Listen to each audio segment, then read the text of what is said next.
Hi loves, and welcome back to my channel. My name is Trish and today is going to be my November monthly favorites. Now this is only going to be makeup products. I am currently at my parents' house, so I do not have a lot of my skincare or other beauty bits to go through, so this is going to be solely makeup, but I did want to go ahead and do this because I do have a couple, not really a few, but a couple makeup products that I have been absolutely loving this month. So without further ado, let's go ahead and get into the video. First, if you have yet to subscribe, I'd love it if you join the family. And now let's get on with the video.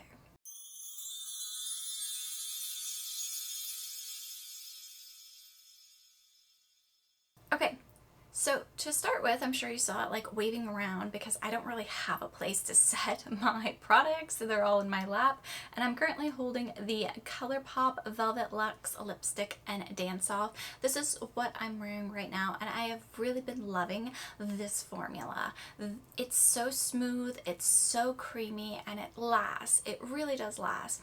Also, it doesn't smear off, which is very important currently right now because I've been wearing a scarf around my face a lot, which I'll explain in a future video, but I've been wearing a scarf over my face a lot, and this doesn't smear beneath the scarf and does leave a trace of the color on my lips for when I take the scarf off to go into a store.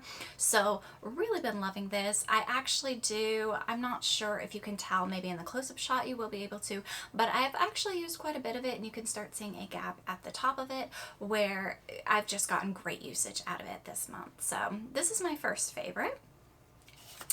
The second favorite is going to be the Kiko Milano Skin Trainer CC Blur, and this is what this product looks like, and I have been using this as a primer, and this is just a beautiful primer. I tried to film a clip of me putting it on this morning. I'm not sure, the lighting in here is kind of a little wonky, so I'm not sure if it's going to turn out the greatest, but this really, you can tell a difference. Like when you put it on, it really smooths your pores. It is better than my DHC Velvet Skin Co, which you guys know I've loved for literal years. So this right here is absolutely worth it. I love it. It's a little bit pricey, but it's beautiful, and this has quickly risen to the top and dethroned my DHC Velvet Skin Co. The next one before I get into the new products that I'm loving, and this is going to be a shock to all because it was a shock to me, but this is my Hourglass Ambient Lighting Blush in the shade Ethereal Glow, and you guys, I hit pan on this. And this has been a product that I tried to put in a Project 10 pen for this year, and of course that project went by the wayside with the move, and just I couldn't keep up with it, and I didn't like having to use the products all the time, except for this one. And this one I still use on a regular basis, and I've used it so much I actually did hit pan on it, and I've gone back to using it a lot this month. I love the look it gives me, especially with me being outside so much and wearing a scarf. It gives this nice flush, like out in the cold, mostly because I am out in the cold, but out in the cold look to my cheeks, even, you know, when I go inside a store. And I love that. So this has definitely been a favorite as well. Now, let's get into the new products that I have been really enjoying. And again, all of these I do have on my face today. The first one is going to be the Saie Slip Tint. Now, I did not have a Sephora near me where I lived in Myrtle Beach previously, but where I moved to, there is a Sephora inside of Kohl's. So it was the first time in years I'd been inside a Sephora, and I was talking to the sales lady, and she recommended this for me for the type of makeup that I like. And I have to say, the first time I tried this, I hated it. Like, I squirted it out and it was watery and like oily, and I didn't like the consistency of it. But I shook it up and tried it again, and this product looked beautiful on my skin. Not only did it look beautiful, but when I was putting a scarf over my face to go out into the cold, when I took the scarf off, this product would come off with it. However, you couldn't really tell where this product stopped and my skin started. So what this is to me is more of a tinted moisturizer. It gives it just a little bit of coverage, just a little bit of something to even out my skin tone, to make my skin look just a little bit better. But when it gets wiped away by something, you can't really tell a difference, so it doesn't look patchy, it doesn't look like splotchy, it still looks natural, even though there are parts of my skin that doesn't have as much or any product on it after I take off my scarf. So I've really been enjoying it for that purpose.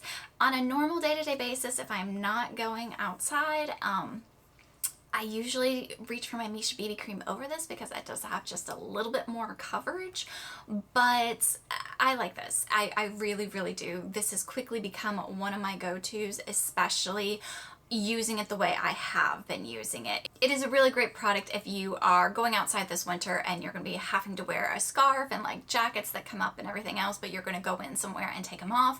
This is going to be a good product for that because if it gets wiped away, you won't see a difference. Plus, this is a really good shade match for me. So this one has quickly become a favorite for this time of year, we'll say.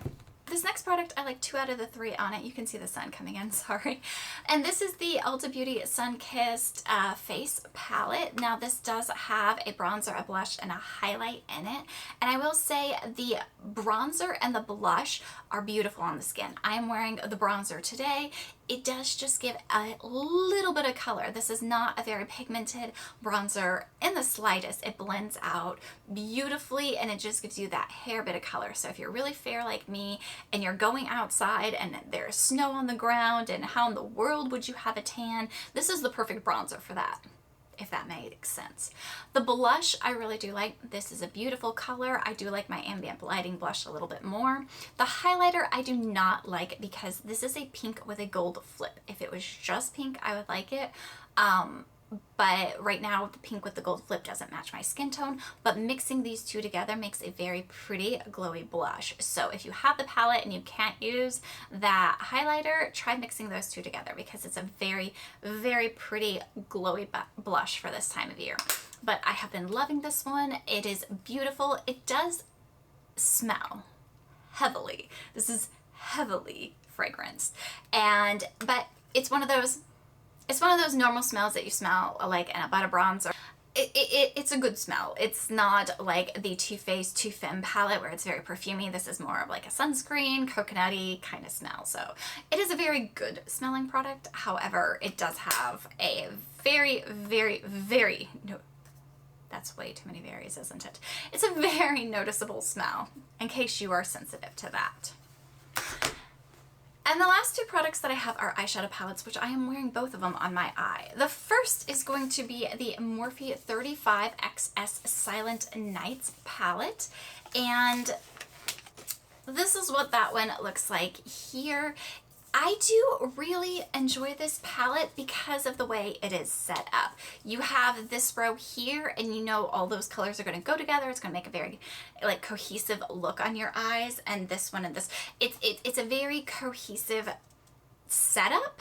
And it's not something that you have to pick and choose and try to figure out what is going to go with what in the palette, like color palette wise, because you know this whole row is going to go together just beautifully. The shimmers, I will say, as you will see in the swatches, they are very glittery and not very pigmented. However, I have been really liking just sticking my finger into the shimmer and then just tapping it on the lid once I've done an all matte look and just liking that little bit of sparkle. I do have some pictures of different looks that I've done with this palette and I will show it to you. They are mostly all matte looks. I have liked it. The standout for this palette, I would have to say, is the sheet that it comes with, and it's actually a tutorial. I did not think much of that when I bought the palette. I liked the way it was set up and it worked easy for me. Plus you have cool tones, you have warm tones, you have pinks, you have, you know, browns, you have every color you want. But this palette actually, this one right here, got me into an all matte look, and that has never been my thing. I've always loved my shimmers, but man, that all matte look, you guys, it's gorgeous. So if you are one of those who really just wants a palette that has some good mattes in it and you want them all to go together, you don't want to think about what you're putting on, you want every color, like every neutral color in one palette, this is a good palette for that. The darker shimmers I haven't really played around with. This one right here is really pretty. I have swatched that one. I've mostly just played with this row down here, this row up here, and then these 2 rows here, but I have not touched the darker one. For today's look, I'm wearing over the taupe. I have that there, let me open the palette a little more. I have that all over my lid and blended into the crease. I have Out to Thrill used as my eyeliner, and then I used a different shimmer on my eyes, which I will talk about next. But this is a great palette, you guys. I haven't put this down since I got it, and this is the only palette that I traveled with this time. So it's a great palette, and the color choices in it, you guys, this is fantastic. And the shimmer that I have on my eyes is the Ulta Beauty Bouncy Eyeshadow in Sugar Cookie. And you guys, this one, as you'll see in the swatch, is not very pigmented. But again, this one's a really good one for an all matte look, and you just want a little something. You just rub your finger lightly in it. You don't want to dig, just lightly rub your finger in it, and then you tap like this. You don't swipe, and it gives just this gorgeous color. And I will try to do a close-up on my eye makeup look. Again, lighting issues, but I will try to do a close-up on my makeup look so you can actually see what this and all the products on my face do look like. But you guys, this is gorgeous, and they were on sale. Usually during the Christmas season, Ulta runs a deal on their in-store brand. Yeah, store brand. And these Ulta Beauty Bouncy eyeshadows are really good. I've had a couple of them in the past, and they've been overly pigmented, so I didn't particularly like them for the same reason that I like this one. However, it is a good formula. Think Colourpop Super Shock Shadows. That's what this formula is like. But with that being said, that is all of my November makeup favorites. I hope you enjoyed this video. If you did, if you would like, comment, and subscribe, and I will see you in the next one. Bye!